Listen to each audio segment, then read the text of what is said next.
Welcome back to the Avattack. I'm your host, Prescott Chambers. The Avalanche dropped the second of this four-game road trip and continue to lose steam in this game, 51 of 82 in Ottawa, Ontario, against the Senators. The Avalanche have extended defenseman Sam Malinsky 4 more years, and I think it was a great choice. He has a lot of promise and is always putting in the work. So, yeah, and he has 3 goals and 21 assists this season, so not too bad. And not to mention, he is holding down the blue line with Cale Makar while Taves is out on injury. So, what else can you ask for from a young D-man?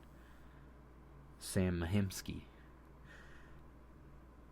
This is the first game of back-to-back, and the last one against the Sens was a bit of a shelling for Ottawa with a score of 8-2 Avs and a Gordie Howe hat trick, almost a double Gordie from Josh Manson. So I was expecting this to be a tough physical battle if Colorado wanted to win.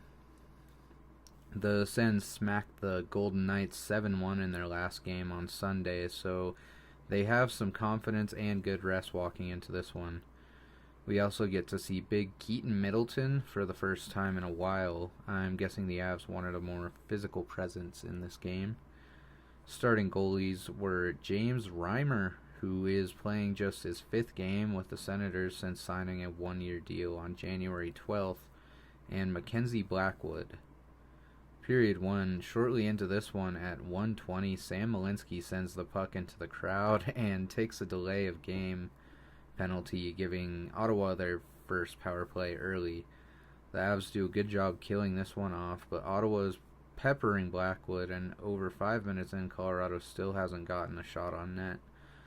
The Avalanche get a couple shots on net, but the Sens continue to bring the pressure, and at 17-13, Taylor Makar, who has yet to score a goal in the NHL, gets 2 minutes for hooking, giving Ottawa their second power play. The Avs kill, and after 1, we have no score. Period 2, the Avs aren't looking great to start off, and not long into the second at 3:21, Nick Cousins backhands one past Blackwood for a 1-0 Senators lead. Assists from Artem Zub and Tim Stützle. Sam Malinsky takes a late hit that probably should have been called. At 10:06, Arturi Lehkonen gets called for hooking, giving the Sens a third power play. The Avs are able to kill. Then at 14:05, Parker Kelly is able to get one past Reimer on a rush with assists from Brock Nelson and Keaton Middleton to tie it up at 1. But just 17 seconds later, at 14:22, Ridley Gregg puts Ottawa right back on top, assisted by Tyler Clevin and Jordan Spence. The final minutes come to a close on the second, and after just 8 shots on goal from the Avs in 40 minutes, we head to the third with a score of 2-1 Senators. Period 3, not much time passes before Ottawa scores again at 2:06. Claude Giroux wrists one past Blackwood, assisted by Nick Jensen and Tom Shabbat. It's 3-1 Sens. Then at 3:30, Big Val Nichushkin takes one to the house to put another one on the board for the Avs. The assist from Jack Drury to make the score 3-2.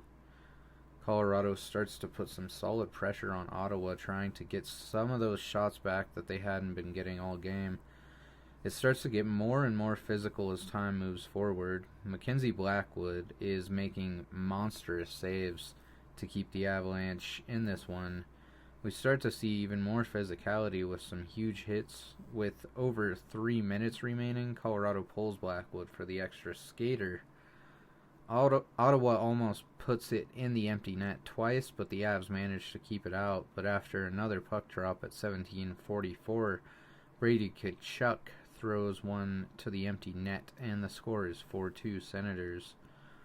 With under 2 minutes remaining, Blackwood is pulled one last time, and at 18:52, Tim Stützle takes one to the empty net, and for the first time in 7 years, apparently, the Avs lose in regulation to the Senators by a score of 5-2. Overall, the Avalanche just couldn't create any sustained pressure that could really make a difference in this one, at least in the score. Ottawa had 0 penalties called on them, and I think they did really play a really solid game, if I'm being honest. There was one hit that I thought could have been considered pretty late, but with how the Avs power play has been doing lately, I'm not really sure that would have made much of a difference, having just one. The only real reason we lost was just flat play and not winning puck battles. Hopefully this loss can give them some motivation for the next game of this back-to-back, which is in Montreal, Quebec, against the Canadiens, who are sitting at a healthy 29-17-7 and are third in the Atlantic. But until then, as always, I'm your host, Prescott Chambers, for the Avattack. Remember to like, comment, and subscribe, and I will see you in the next one.